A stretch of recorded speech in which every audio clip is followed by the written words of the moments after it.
All right, thank you. So let me stop that. So with that, so there's a couple things I'll stay on afterwards if anyone has questions for that. But without further ado, I'm excited to introduce Spencer Peterson as our guest speaker today. So I actually met Spencer, what is it now, like maybe 15 years ago. He and I happened to have a mutual friend, and we were in a wedding party together for a good friends of ours, Fernando and Lynn, when they got married. And then I got reacquainted with Spencer a couple of years ago when he spoke at the VA White Cane Day conference, virtual conference. And I was like, wow, Spencer gave so much great information. I would love to have our chapter learn more from Spencer and hear from Spencer. So we get that opportunity today. I'm really excited for that. So I'm going to turn it over to Spencer.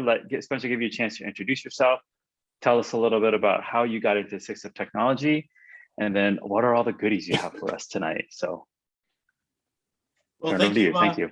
Thanks very much for having me. My name is Spencer Peterson. I work for the VA Medical Center in blind rehabilitation.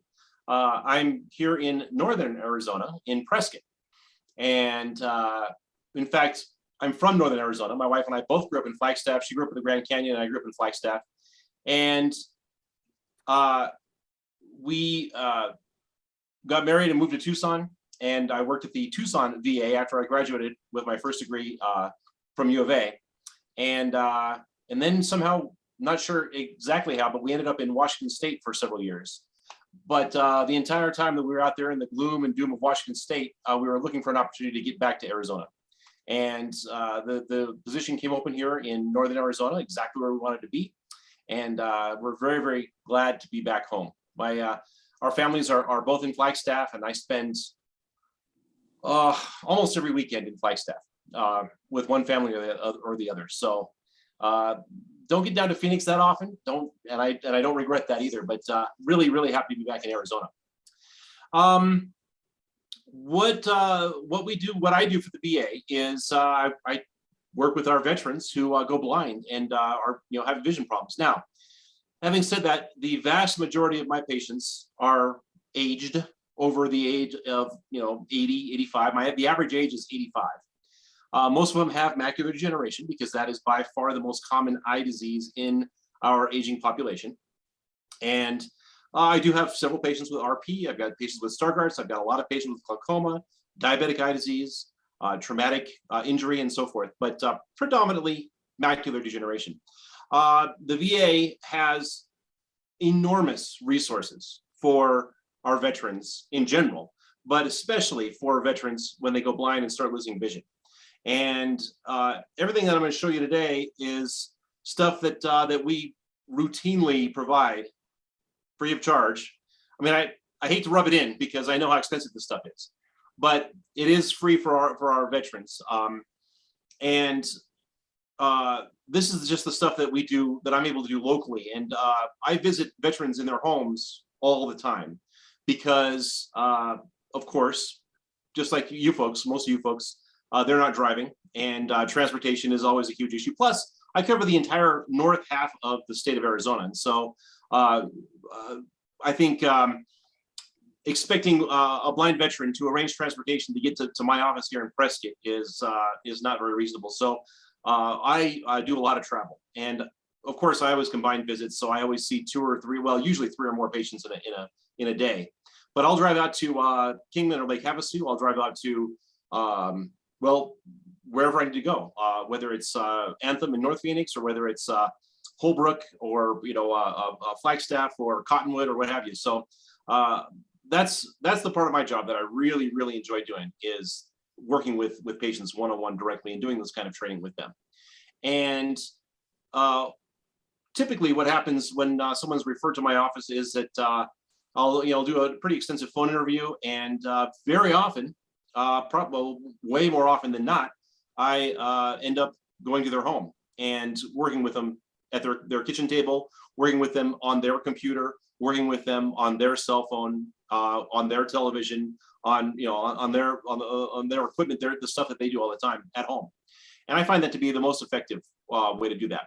Now, I can do a lot locally, and I can do a lot of that by myself, but the VA also has a dozen training programs nationwide, inpatient comprehensive skills training programs. We have a program in Seattle. We have 2 programs in California. There's one in Tucson. That's where I send my vets mostly. We have a program in Chicago, and there's one in Biloxi in Connecticut and so forth. And at these training programs, the veterans will go and live there for a month, 2 months, 3 months, whatever it takes. Usually it's the average length of stay is probably about 5 weeks. And they're in class Monday through Friday with one-on-one training classes. It's not a group class. I love group presentations like this, but when we're teaching individual skills to an individual person, a group class is really not ideal normally. I'm sure you've all experienced something like a group computer training class. And that's just a train wreck from minute one, because you've got someone over here who thinks they know more than the instructor and they're off doing their own thing. And you've got someone over here who doesn't know how to turn the computer on. And so a group, quote unquote training class like that is really a train wreck. And so we do pretty much everything one-on-one, and that's really, really effective for these vets. And the whole thing is completely free of charge from start to finish. We'll provide the transportation, we'll provide the training, we'll provide the equipment, and to make sure that these veterans, who served honorably, have the resources that they need to have the quality of life that they deserve, especially as they get older. So that's the VA and our low vision training program. Of course, it's called blind rehabilitation. I always caution my vets that don't let the word blind fool you, because most of the vets that I've worked with, and I've been doing this for 20 years, most of the vets that I've ever worked with are not totally completely blind. Most of you are not totally completely blind. And I've had a lot of people have a very strong reaction to the word blind. So I always caution them, don't take that too literally. What we really mean is blind and visually impaired. And most of the vets that we send, or that I even work with and provide training to, and that we send to our training program are low vision and visually impaired. Most of them are legally blind, but that's not even strictly necessary.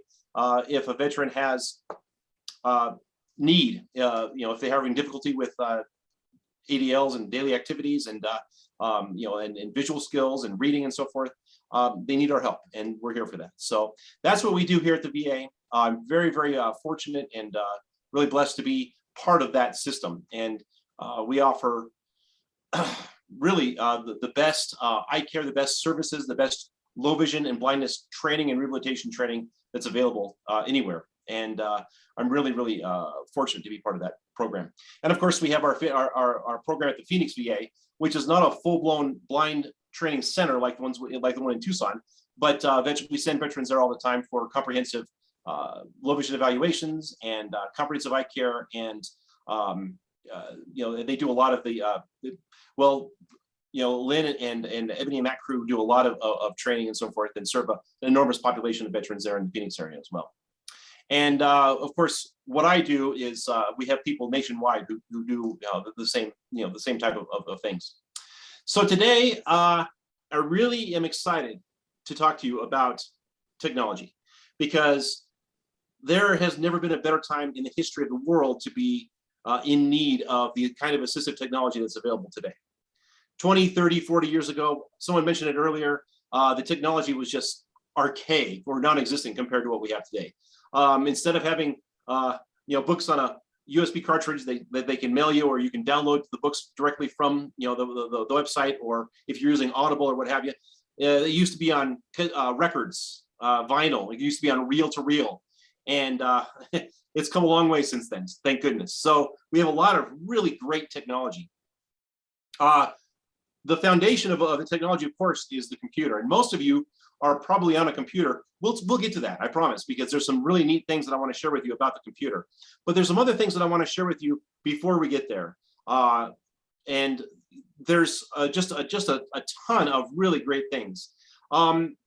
Obviously, we know about the talking device, like a talking wristwatch, for example. And for a lot of my vets, when I meet them for the first time and I introduce them to a talking watch, that's a game changer. That's an eye opener. Oh my gosh, I had no idea that something like this even existed.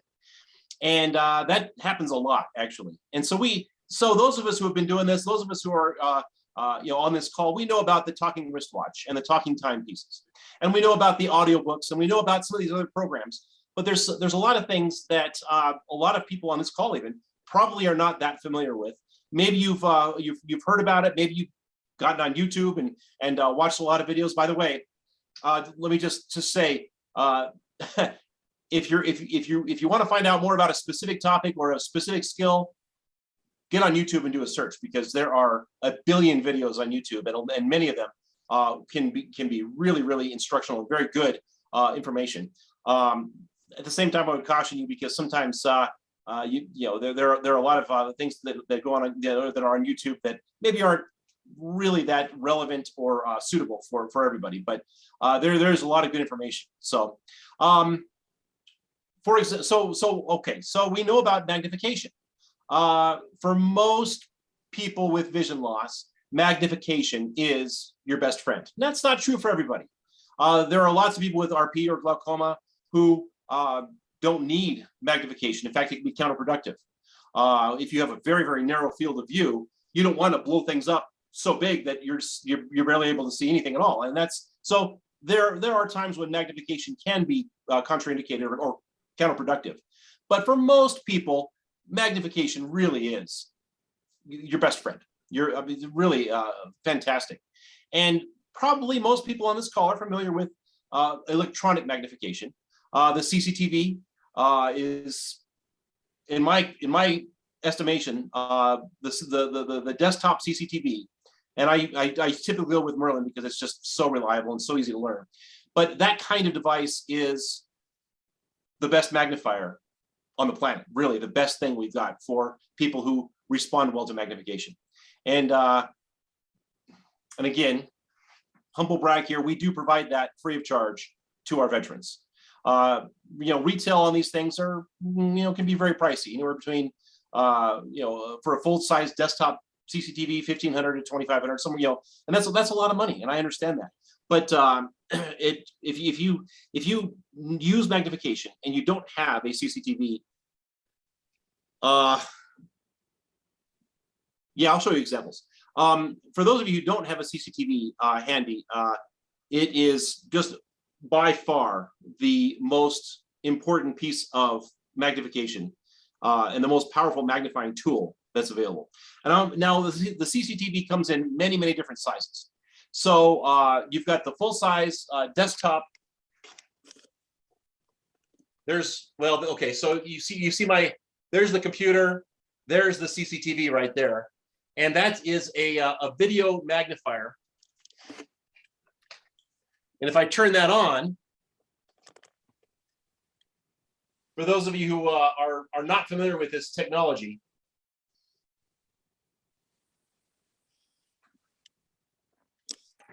one second here.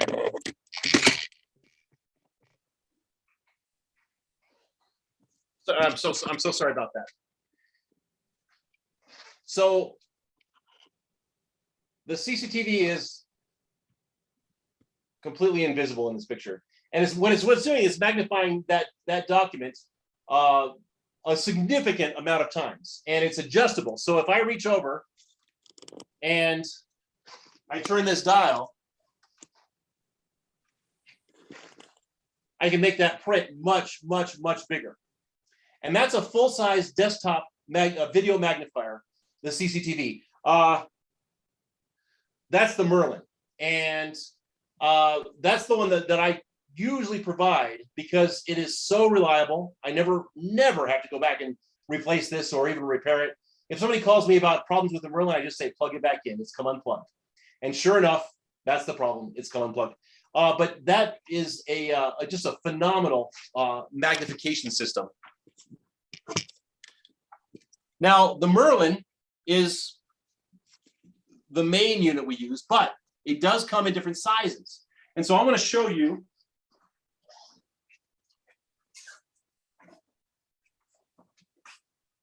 This is the same basic device. It's an electronic magnifier. And this is a small to mid-range size device. It's portable, it's battery powered. If I turn that on, and of course, it's dead. This device does the same thing as the Merlin does. It magnifies documents. Now, what I would do is I would put that right on the paper, and then the screen would show up on this magnifier. Now, this is about a mid-size version, and like I said, it comes in a lot of different sizes.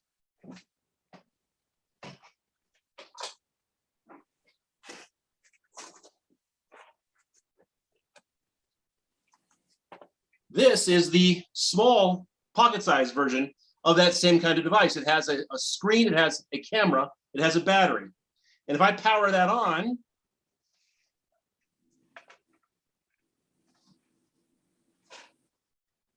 and I put that over a piece of paper,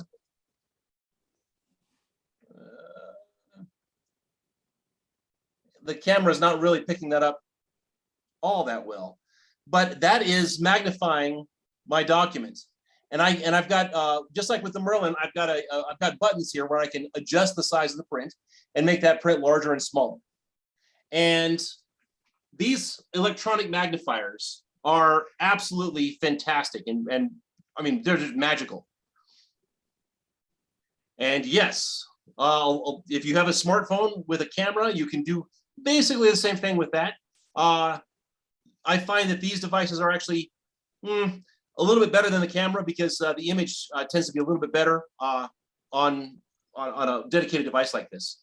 But it is absolutely a fantastic device. And when someone is struggling with different sizes of print, and they may need different magnifiers, like on the newspaper, for example, the newspaper has what, 5, 6, 7 different print sizes right on the front page, and being able to very quickly on the fly adjust the magnification and make things bigger or smaller just with the press of a button can make a huge difference. And this is pocket size. It's small enough I can fit in my shirt pocket and take it with me. So it's just an example of the kinds of magnifiers that are available. And again, this electronic magnification comes in all different sizes. This particular one is not set up to read aloud. Some of them are. Usually it's a bigger device than this one that can read aloud, but some of them do have the capability of reading a document out loud to you as well. And we'll get there. We'll get to that one in a minute. So we know about magnification. We know how great magnification is, how useful a tool, really having a good magnifier, 2 or 3 really good magnifiers can be for everybody. But there are a lot of people out there who have basically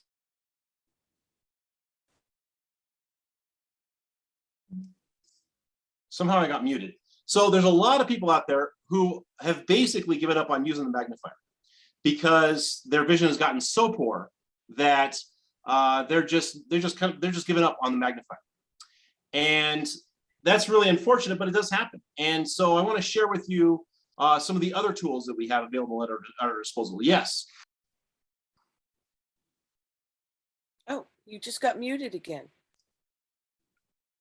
Huh. Yeah, I'm not sure how that's happening. That was weird.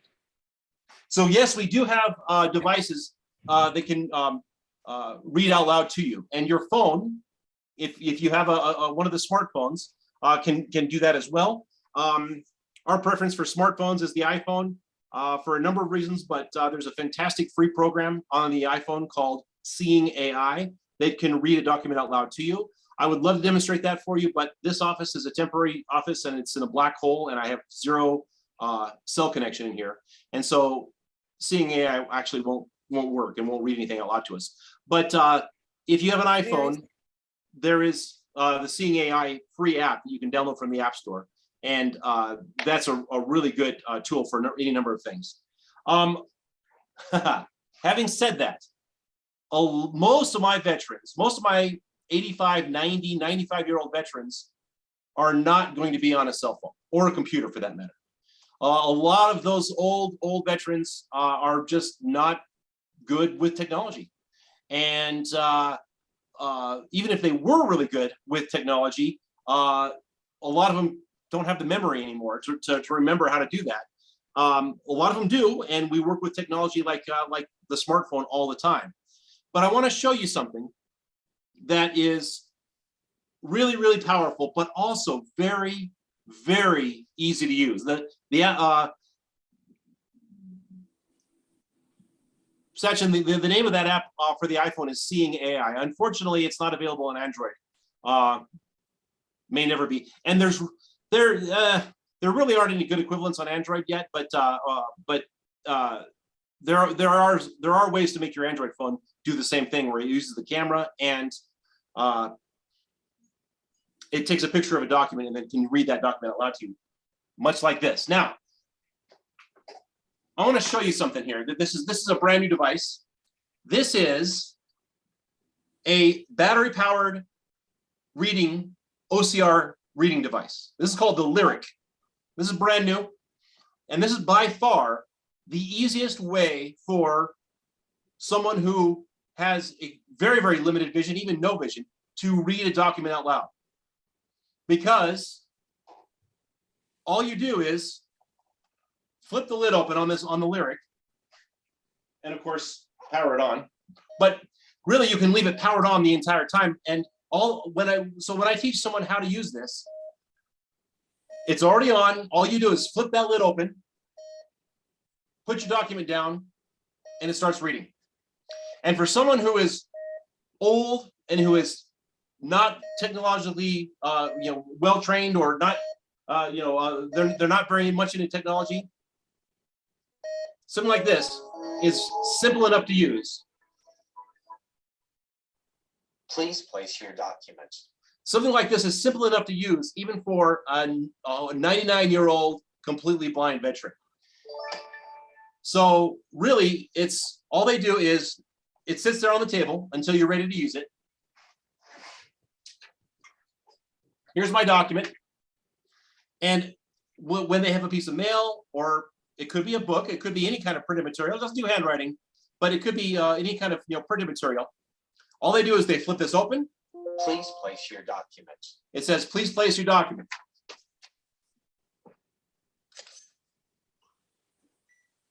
Here are a few Alexa commands you might try.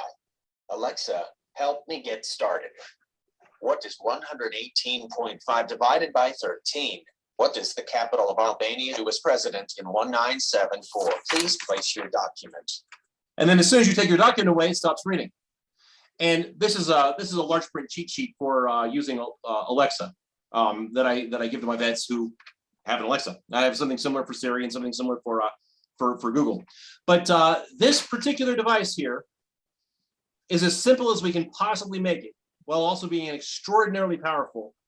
And this has helped a lot of my veterans. We used to use other standalone reading devices. None of them were nearly as simple as this, because when you're done, you close the lid, you walk away. And when you're ready to use it again, you flip the lid open, you put your paper down, it reads it, and that's all there is to it.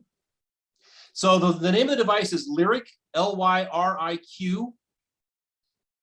And like I said, this is the newest one, and by far my favorite, because the learning curve is so flat on this. I mean, again, a 99-year-old blind veteran can learn to use this device in a matter of minutes, and where some of the other ones were much more complicated than this.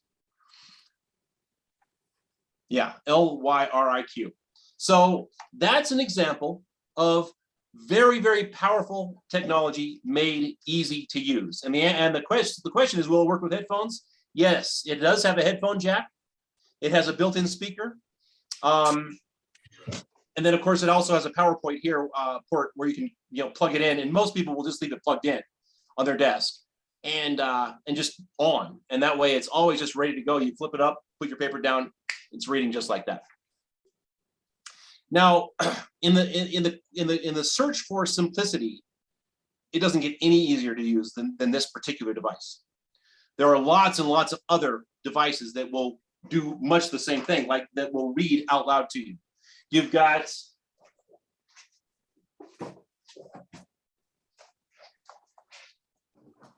your Iris Vision, that is a pair of goggles that will magnify. It also has a reading component. You can read out loud to you.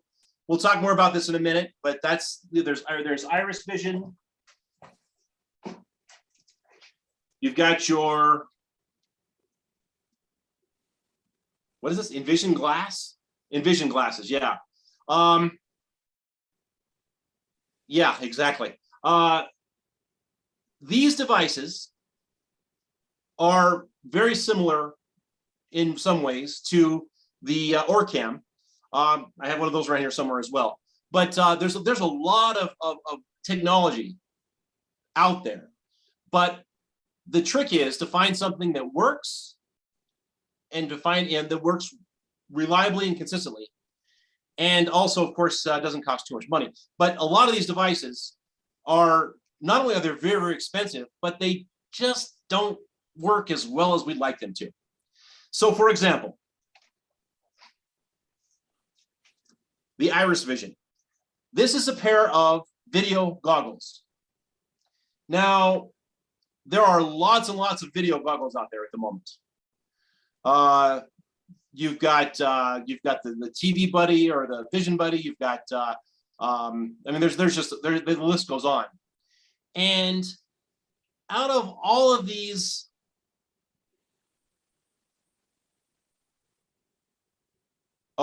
the question is, what about when you're reading a document and there's a place to sign? No, the lyric reader just reads everything from start to finish. And it only pauses when it gets to the end of the document or if you pull the document away. And so since there's no visual component to it, there's no assistance for signing a document. It's for reading letters, it's for reading manuscripts, books, continuous documents. You're not going to try to read a complex form or a phone book, for example, with something like that. But that's a really good question. Now, this is the Iris Vision. Out of all of the video goggles that are available, I have to say this is probably the best of the worst, because none of them are really that good.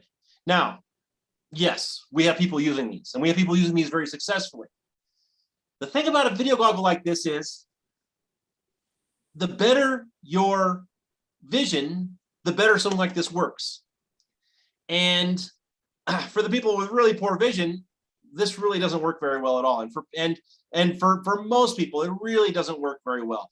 Every year, I keep saying, we're hoping that these things get better. And every year, I'm like, maybe next year is the year that it gets better. They keep introducing more of these. Iris has a new device out there that looks a lot different than this. Haven't gotten my hands on that yet, but I'm not super optimistic about that device, because this one is all self-contained. It's this huge, bulky pair of huge goggles that are not comfortable to wear and are quite heavy and are very, very limited. The new pair of Iris is a much sleeker pair of glasses, but it's got this big, thick cord that comes out to a phone. You can carry the phone around your neck. It has a dedicated cell phone that does all the processing.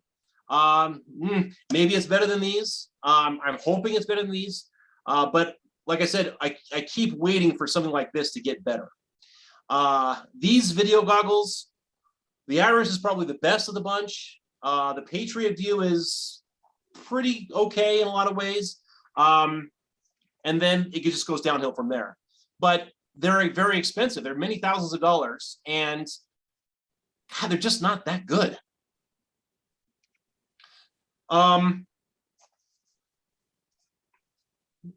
We keep hoping, and I keep hoping that these glasses, that these video goggles, that these systems get better.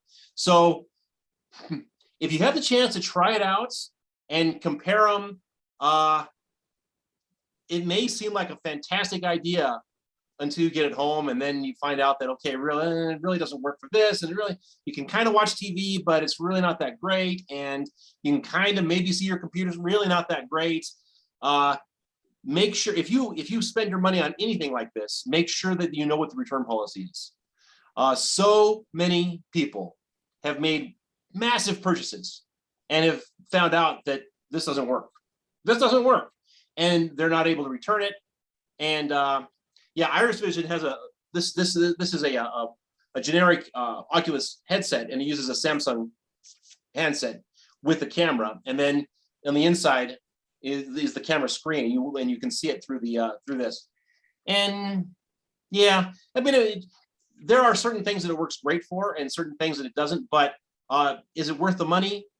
Ugh, I have a really hard time recommending this stuff, and that's with the VA paying for it. I have a hard time recommending this device free of charge to my veterans, you know, through the VA, let alone someone spending their own money on this. So if you're gonna try it, make sure that you know what the return policy is, because it's too expensive to get stuck with a device that you're just not going to use.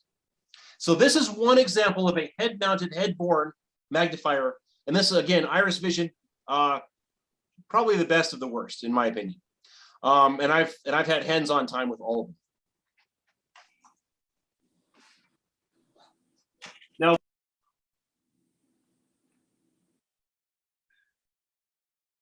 again, this is the Envision glass. It's based on Google Glass.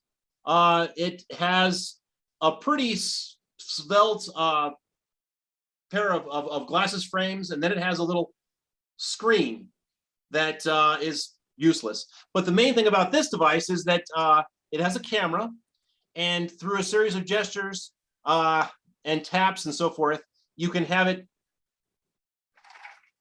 read a document out loud. And it's complicated, it's not reliable, it's very expensive, and again, I have a really hard time recommending this particular device.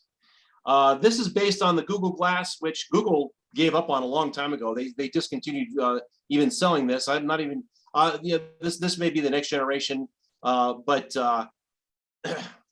this is, I have a really hard time recommending stuff like this because it seems like a great idea. Basically what this is a competitor to ORCAM, because yes, there is a tiny little screen up here. It's completely useless. And so there's a tiny, tiny speaker behind your ear, tiny, tiny battery, just like ORCAM. And this has its own, you know, built-in glasses. Yes, it can read a document, or it can identify money. Although when I tried it, it was identifying money incorrectly. So that I'm sure they have an update, I'm sure, to fix that. And it does have you know, other features like the ORCAM does. So this is Envision's competitor to ORCAM, and for me, it's a miss in a lot of ways, but it is available for many thousands of dollars. And again, it seems like a great idea. It seems like it can do everything and slice your bread and you know, and do everything that you want it to do. But make sure you know what the return policy is, because we've been fairly disappointed with all of these things, you know, and enough that I really have a hard time recommending any of these. Now, the ORCAM is a device that's very similar to this, except that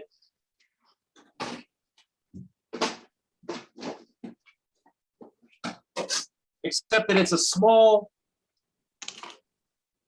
It looks like a USB thumb drive, what it looks like, but it's small enough that what you do is you hook it onto your glasses like so, and the camera is able to take a picture of a document and read it out loud to you through a very small, tiny speaker. Or if you happen to have hearing aids that are compatible, then you may be able to sync those up.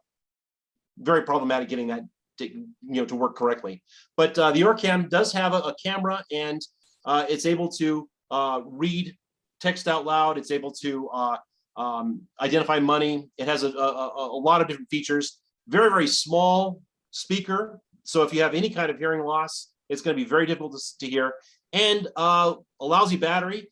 This ORCAM completely dead because the battery's gone bad. So it's going to have to be replaced anyway. And so, and yes, we do have a lot of people who are using ORCAM and who are doing it very successfully. And that's great. Here's what I tell people about all of this technology. If you have an iPhone, you already have an ORCAM. Install Seeing AI. You can use the camera to do everything that the ORCAM does, and you can save all that money because Seeing AI is a free app and it's updated more often. And I think, I think it's better than the ORCAM. If you have an iPhone, you already have the equivalent of the Envision glasses. You have an electronic magnifier built into the iPhone. These are all things that are already built into your device that don't cost a cent extra and can make a, yeah, I am, that they can make your life a whole lot easier. And if you're on an Android device, there are lots of tools available on that platform as well. We're pretty iPhone centric, although if we have a veteran who already knows Android, who's very comfortable with that and can make it work, we'll do that too. But yeah, we're really iPhone centric. Well, most of the blind community is, and I'm no different. So those are some of the head-mounted technologies. You've got the ORCAM, tiny little camera. This is the newer version of the ORCAM. The old one had a big fat cord that came around to this big fat belt unit that was, you had to carry that around. And now this is the entire ORCAM. But again, very small battery, very loud, very small speaker, and I'm having battery problems with this one, so I'm gonna have to contact the vendor and get that replaced. But yeah, it's for a lot of people, they can make that work. But is it really worth the money?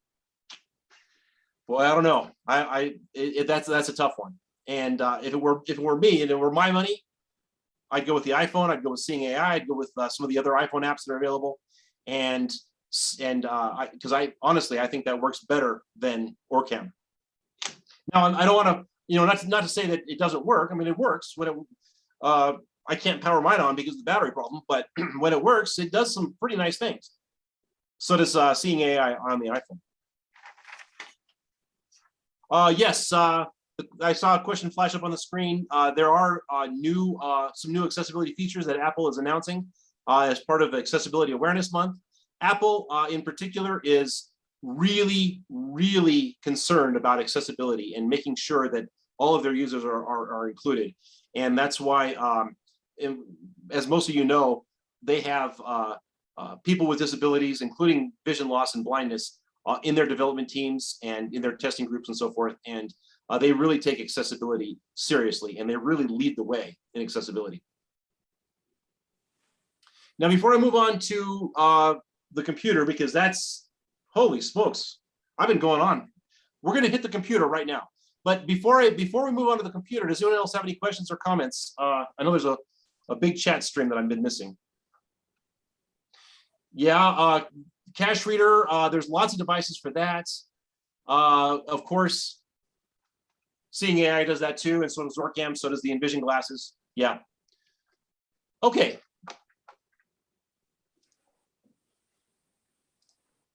I'm going to share my screen with the group, hopefully. All right. Can it, give me a thumbs up if you guys can see my desktop here. It's just, okay, good.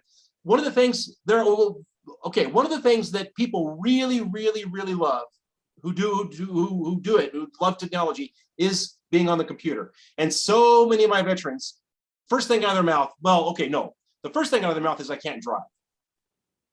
I'm aware of that, for sure. We talk a lot about transportation and so forth. The second thing that most people, talk to me about is, I can't use the computer. There are three things that we do to keep people on their computer. One is a monster computer screen.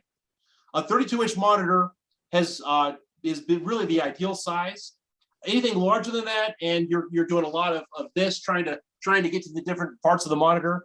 But a 32-inch monitor is about the largest I would recommend, but it's the perfect size. And installing a 32-inch monitor on your computer as your screen, and just even a cheap 32-inch television will have, if you get the right one, it has the right inputs for your computer. That makes a huge difference and just makes everything a lot bigger.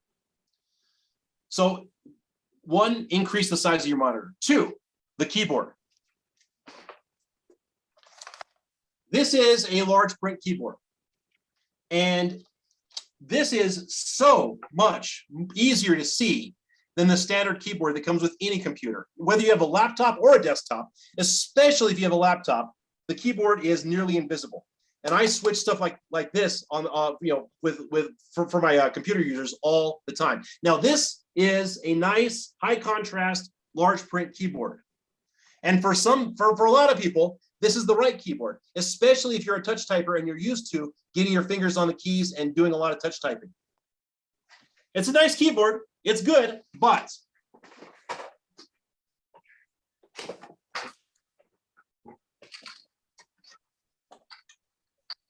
this is an even bigger keyboard.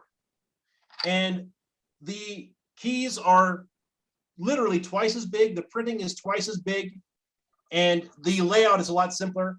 And for most of my veterans who are on the computer, they're doing a bunch of hunt and peck with their pointer fingers.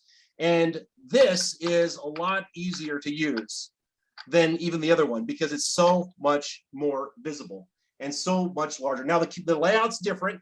This is not suitable for touch typing. This is a hunt and peck keyboard, no question. You've got your arrow keys over here. You've got your 6-pack or your 8-pack, but this is where the escape key is and so forth. So the keyboard layout is different, but this keyboard and ones like it have made a tremendous difference. Oh. And the third thing,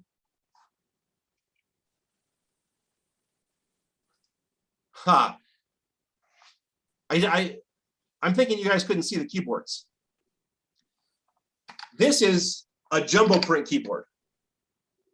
Now we have large print and that's great, but this is a jumbo print keyboard. And the layout's different, but this is for hunt and tech typing. But something like this massive keyboard, high contrast, can make all the difference. So the first thing we do is the big 32-inch monitor. The second thing we do, high contrast, large print keyboard. And then here's the real magic.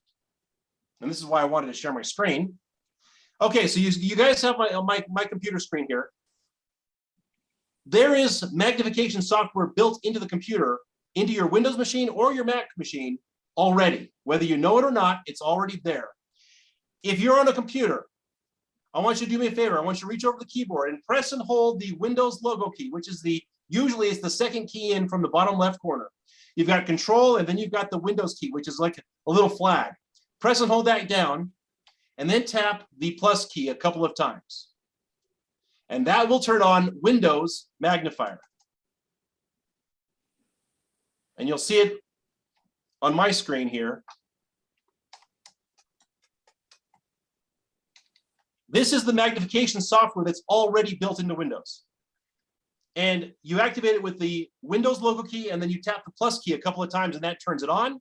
And then tap that same key combination, Windows and plus to make it bigger, Windows and minus to make it smaller. Now, this is fantastic magnification. I hope that you're able to see this.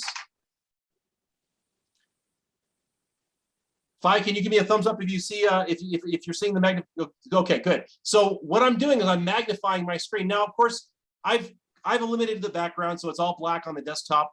But with this magnification software that's already built in, I am able to magnify the screen to an enormous degree.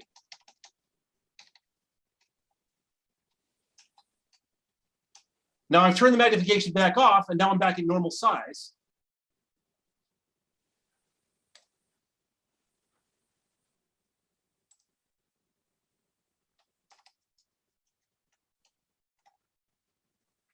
Here's what the print looks like at this ginormous level of magnification.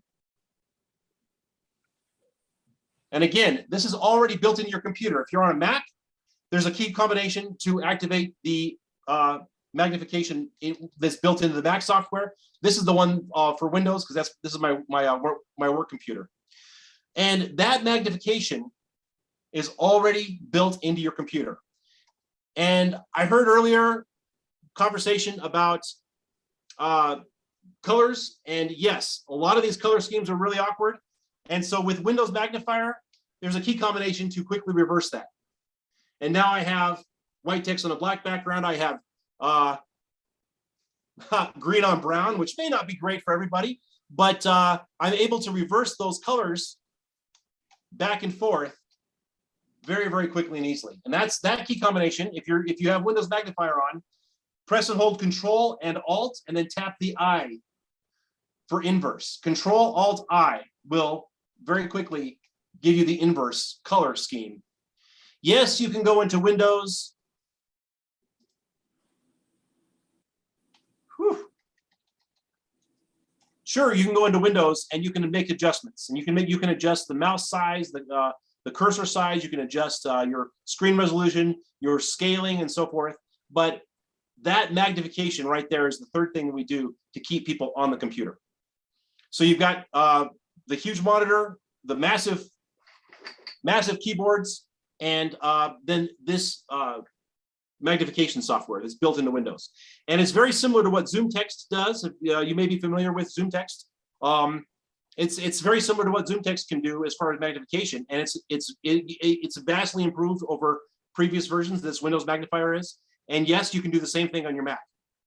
So when you're zoomed in like that, you move the cursor and that moves the screen, or you can have the screen stay stable, and as soon as you move the mouse to the edge and keep dragging, that's how you move the screen. But there's lots of different options there, and that's how people with vision like yours are able to stay on the computer. Now, there's a whole other level besides that, and that is with either JAWS or VoiceOver. But that requires either of those programs are speech output where you don't even need the mouse, and or you can use it in conjunction with the mouse if you really want to. But those programs require an enormous amount of training. But the stuff that I've shown you today with this Windows Magnifier, it's already there. Anyone can activate it on their computer, and you can dial in as much magnification or as little magnification. I would recommend going into settings and changing the default level of that it jumps up from 100% to 25%. So you have a more granular control over how much magnification is there. But that has been just a fantastic tool for many, many years, and it just gets better. And so that's Windows Magnifier. So, hey, Spencer. Yes. There's a question from Alice around, you mentioned the magnification on the PC. Is that the Windows key and then either the the plus on the number pad or the either plus sign? Does it matter? Either plus plus. sign? Yeah. Okay. Yeah. So to activate that Windows magnification, you press and hold the Windows key, and then you tap plus a couple of times, 2 times, and that will turn on that Windows Mag. That's the keyboard shortcut to turn on Windows Magnifier. And you can leave Windows Magnifier running. It really doesn't take up a lot of resources. You can just minimize it for someone else, or you can hit the Windows and Escape to turn off Magnifier. Or you can take your mouse and click on the red X in the top corner. But Mac has a similar zoom feature. If you're on a Mac, you hit Control Option and the number 8, and that turns on the magnifier.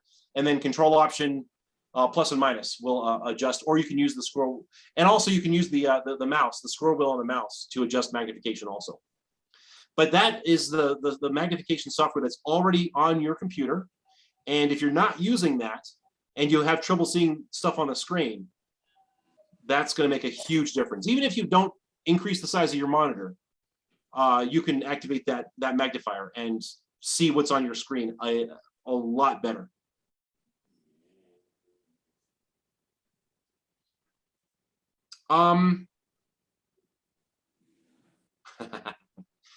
So the Dell UltraSharp 32 is a fantastic monitor. It's a 32-inch monitor. That is the screen size that I recommend if you're investing in a larger screen size. I've walked into a veteran's house, and he had a 65-inch TV with his computer. And, his family bought that for him, spent thousands of dollars on this nice TV, but it was a terrible computer monitor. And I switched that, I hooked up the 32. It was much, much better for him. Seemed like a good idea at the time. The family was trying to do the right thing.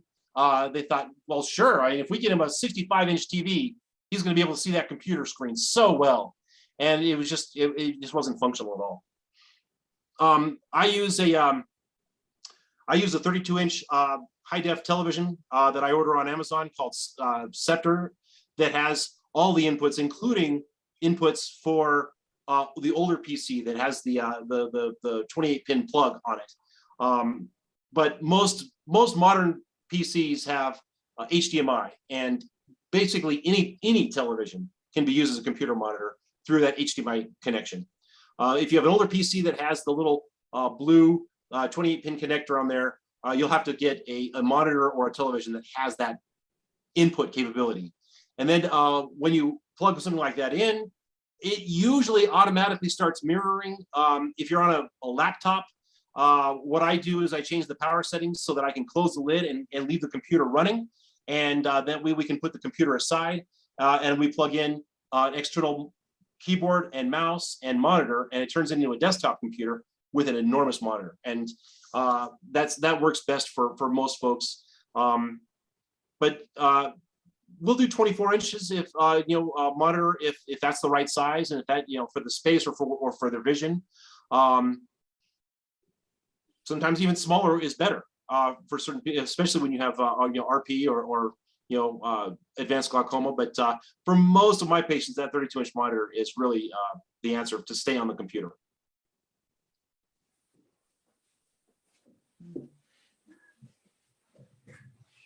Yeah, yes, the magnification shortcut on the keyboard is the Windows key, which is again the second key in from the bottom left, and the plus key. You tap that twice to turn on Windows magnifier, and then you may have to go into settings and make a couple of adjustments. But and then the key combination to switch the contrast is Control Alt I, and that will flip the contrast from positive to negative and back, so that if you run into something with some weird colors that you're having trouble seeing, light blue on dark blue or what have you, flipping that contrast may help you see that a lot better.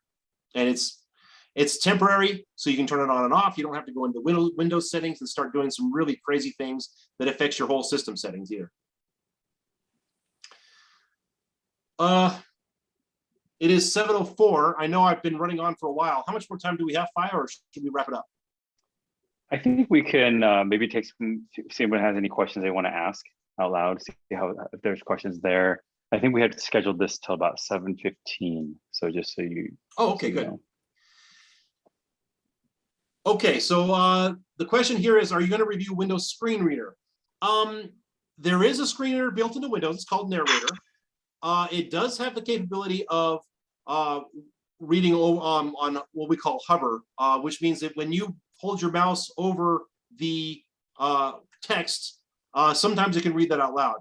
In my experience, if you're going to be using your mouse with a screen reader, NVDA is probably the best free option. It's better than Narrator.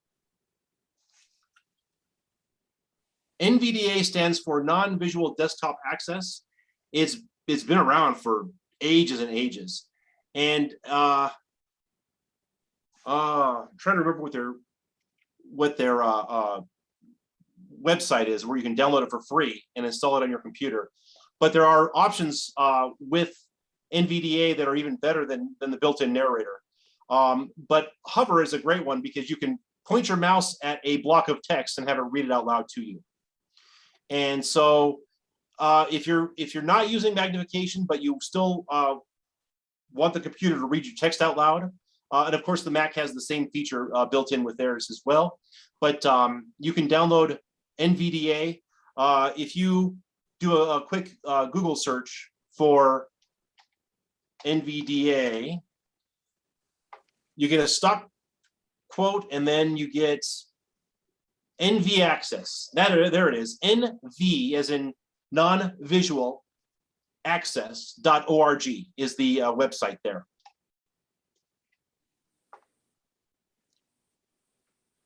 And if we can put that in the chat, that'd be great. But it said, yeah, NV access.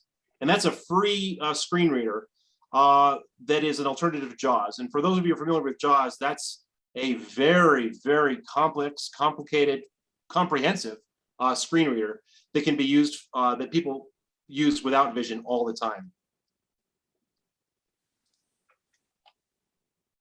Yeah, there it is. Thanks, Pi. So yes, if you're going to use magnification in conjunction with your mouse, that NVDA software, I find to be the best, and it has really good hover settings, and can read a lot of weird stuff. I had a vet recently who was having trouble reading the comments section for New York Times, and that was really important to him. And we installed NVDA, and he's able to have that read out loud to him. And so he doesn't have to deal with the magnification to read those, that particular segment of the screen. You can hover your mouse over it, leave your mouse over that text for a second, and the computer will read that out loud. Carrie, did you have a question? I do. So at the beginning, I was asking you, and Sharon, help me out if I'm wrong, but I think when Sharon was trying to register for this event, the boxes like to put your name in were gray. So there was really nothing to hover over. Within the gray text box, it said first name. I don't know if these devices would help to see that. So I think, Sharon, you had some difficulty registering for this because of the gray boxes. Is that right? It's not so much, do I have the, can you hear me? Yeah. Yeah. Okay. It's not so much the boxes, it's the fact that I can't read the text. Because if it's in a light gray or blue, whatever color, I can't always see the words. And sometimes just looking at the words, I just can't see them. I can't see like the whole word, like I'll see a portion of it and then the rest of it disappears or whatever it is. And just trying to get my mouse into the place where it's supposed to be is often very difficult. Because Two things. One, the magnification, just increasing the size of the print may make it better, and you can very quickly switch between positive and reverse polarity, and that'll change the color and the contrast, and you may be able to see that better. yeah, And that might two, help. Do you know how to you do, might- do you know how to change the polarity, Sharon? What? Well, no, he Not just a told cha- us, so I Yeah, didn't know that's how the to change Control the Alt colors? I. Pardon me? That's Control Alt I when Windows Magnifier is active. Yeah, Yeah, even if Windows Magnifier is down all the way, so your screen is at normal resolution and size, you can still use that Control Alt I to flip the polarity. okay, but I have to do the other one first and then do that one. Right, you have to turn on Windows Magnifier first because that polarity switch is part of Windows Magnifier. But you can, but even if you're not going to use the magnification, you can turn the magnification all the way down with Windows minus Right, right. back to normal, but you can still flip the polarity because the software is still running in the background. Yeah, because that's, So- I mean, that is the one thing I have trouble is the contrast with the not seeing it, yeah. So increasing the size and or increasing the contrast, flipping the polarity, that might help. Secondly, you can use the hover settings with NVDA and see if it will read that. It'll read a lot of that stuff out loud to you. Yeah, that would be helpful, because like when I use the, like if I'm looking at a document, I'll ask it to read to me. But it used to be that I could actually modify where it was and start and stop at different places, but I can't do that anymore. It doesn't let me do that anymore, but whether you're using JAWS or NVDA, Zoom text is really not a good screen reader, but with your JAWS or NVDA, you can have it read from the cursor position, and there's keyboard shortcuts for that. yeah, I mean, yeah, this is all, I didn't know about any of this stuff, so this is great, because Well, I tried and- to make my mouse bigger and I couldn't really do it, but I put a tail on it, so at least it helps to Okay, find it. okay, the And tail helps, Spencer, but if can't you go into you- mouse settings, you can use the system settings in Windows to increase the mouse size. I like, Yeah, I tried to do that, but I couldn't get it any bigger than what I got. I like the tail, the trail. Yeah, there's also a Let's setting see. where you can press Control and it will, it's kind of a sonar, and it will guide you in, it has these flashing circles, concentric circles that guide you into where the mouse is. And some Oh. people will use that. Mhm. If you're using Zoom text, there's crosshair settings for the mouse to help you zero in on the mouse pointer. But Yeah, there this are is- Windows settings for the mouse that you can enlarge the size of the actual pointer without getting too crazy. And I like the one where the mouse pointer changes color based on the background. So if it's on a dark background, it has a white pointer. If it's on a yeah, light that would be helpful. background, it has a dark pointer. Yeah, yeah. but that's all in the settings. So, I mean, but for me to read the settings is really difficult. So, but now that And you that's told where me these other that's where the things, magnifier comes in. yeah. So I'll try it and see what happens, because I do have the large screen, and even with the large screen, like if I look at the Yahoo, like when the Yahoo screen comes up, like I can see the big letters more or less for the title, but I can't read what's underneath. You know, and I can't even read the whole title without taking like a long time to read it. And this is what gets me frustrated because I was a technical writer. So it's extremely difficult to not be able to even to write an email message now. It's very hard. So. Well, the Windows magnifier, again, already in your computer. All you got to do is turn it on, adjust some settings, play around with that. I like the, I change a couple of settings. I like when I use Windows magnifier or I'm teaching someone, I'll always present two options. One is where the mouse cursor stays in the center of the screen. And when you move the mouse, the entire screen shifts. Oh, yeah, no. Yeah. And the mouse stays in the center until you reach the edge. The other option would be to have the screen stay stable and then the mouse moves around. And to move the screen, you move the mouse to the edge and keep moving. And that's how you can move the screen around. So there are lots of different options, and you can change how much magnification changes when you press that Windows plus. I generally set it at 25%, but that gives you a lot of small steps that you can kind of really fine tune how much magnification you have.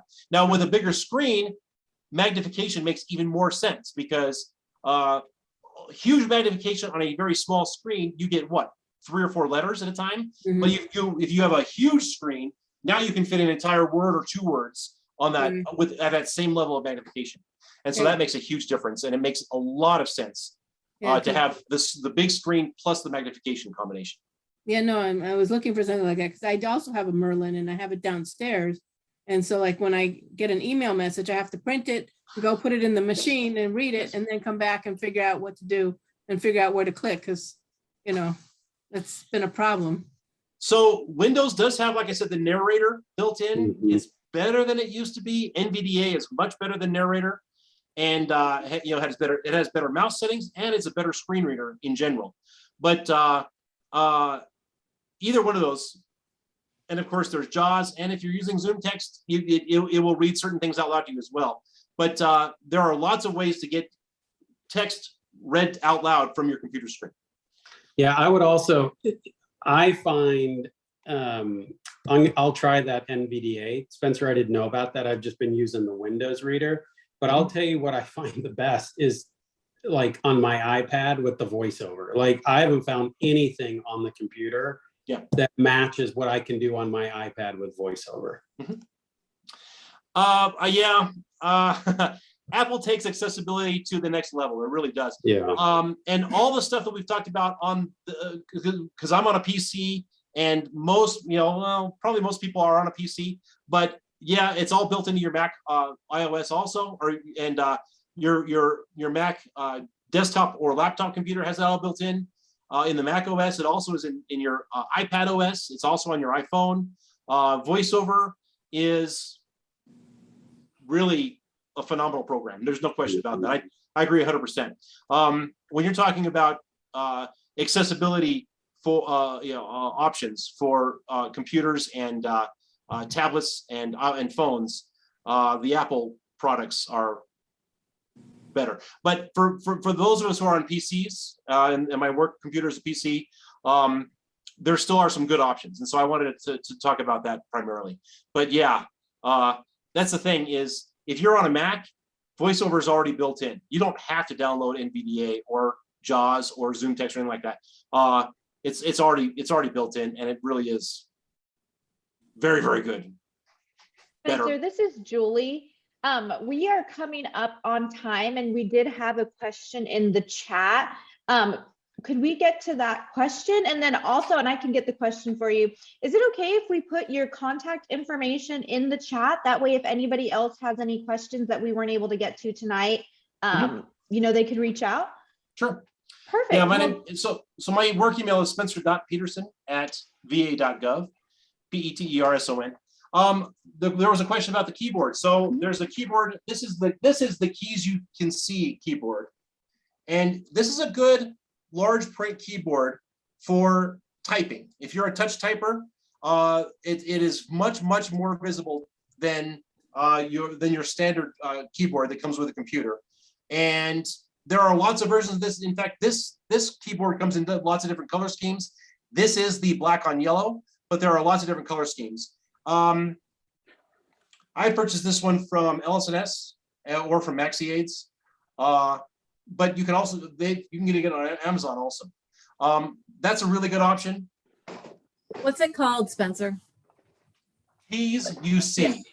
Pardon me? Keys UC. Oh, keys. Okay, that makes If sense. you do an Amazon search for large print keyboard, that'll be one of them. This is an even more jumbo size keyboard. This particular one is called Big Keys LX. This one definitely comes from MaxiAids or LS&S. I don't know if you can even find one this jumbo on Amazon. And this is not even the biggest one. I actually have a keyboard that's even bigger than this, with bigger keys and bigger print. So this I consider to be mid-range large print, because there is I don't know if I can put my hands on it right now, but I do have one that's even bigger. So there are lots of options out there for, especially if you're a hunt and peck typer with 2 fingers, and you need to see your keyboard. Of course, good lighting also. That makes a big improvement. Also, this is a sheet of stickers that you can purchase and apply to your existing keyboard. So you don't have to buy one of these keyboards. For much less money, you can buy a sheet of, this is a 4-pack, comes in lots of different colors. It comes in black and white, white on black, black on yellow, yellow on black. And these keys, these stickers rather, have your Mac option and different Mac keys as well. So it can be applied to either a PC or a Mac keyboard. But with a sheet of stickers like this, you can turn your existing keyboard into a jumbo print keyboard without having to do a bunch of rewiring and purchasing a whole new keyboard system. So that's just another option for increasing the size of your keyboard. Can you find those on Amazon, you think, too? Or where do you have to buy the stickers? I get them from LS&S. I get most of my stuff from LS&S. Are you saying LS and I'm not sure what you're saying. LS&S, and their website is lssproducts.com. Thank you. They're one of the 2 major retailers for assistive technology and assistive devices in general. Thank you. I find them to be more responsive than MaxiAids. Also with MaxiAids, I've had shipping problems and so forth. So I buy most of my stuff from LS&S. MaxiAids.com is the other major retailer for online retailer for assistive devices, and they have lots of stuff for hearing impaired and mobility impaired, all sorts of. They have a much larger selection. But as far as vision loss goes, LS&S has everything that I need for my veterans. So yeah, I order from them every day.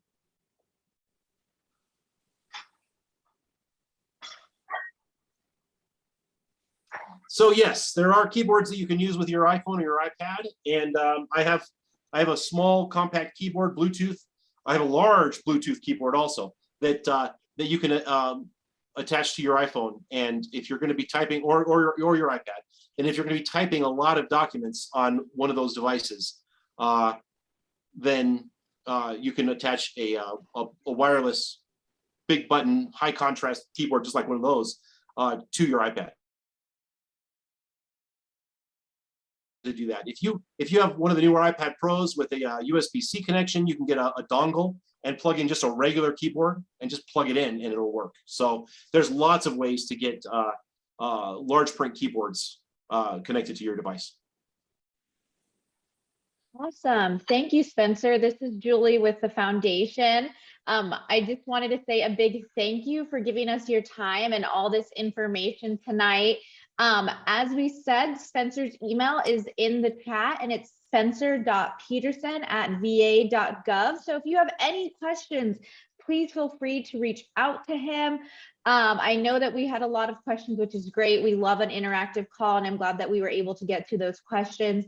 So on our end, that's kind of it. Fi, did you want to say any last words before we hop off? Yeah, Spencer, thank you so much. This has been fantastic. I know, like, an hour just flies by. Every time we talk, I can talk for days. An hour flies by. Yeah. so much more to cover, right? So again, thank you so much for your time and sharing your knowledge and wisdom with us about all these different aids that we can have. And there's so much more. So yeah, I just want to thank you, and thank you everybody for engaging in conversation, chatting, and sharing things tips that you have as well too. So we'll get out the recording of this to everybody. It's got a lot of good websites and links that we can go to purchase information, to purchase different products. So unless there's anything else, thank you everybody for joining us. Have a safe evening, and we will talk again soon. Thank you. Have a Thanks, great everybody. evening, Thank you. everybody. All right. Good night.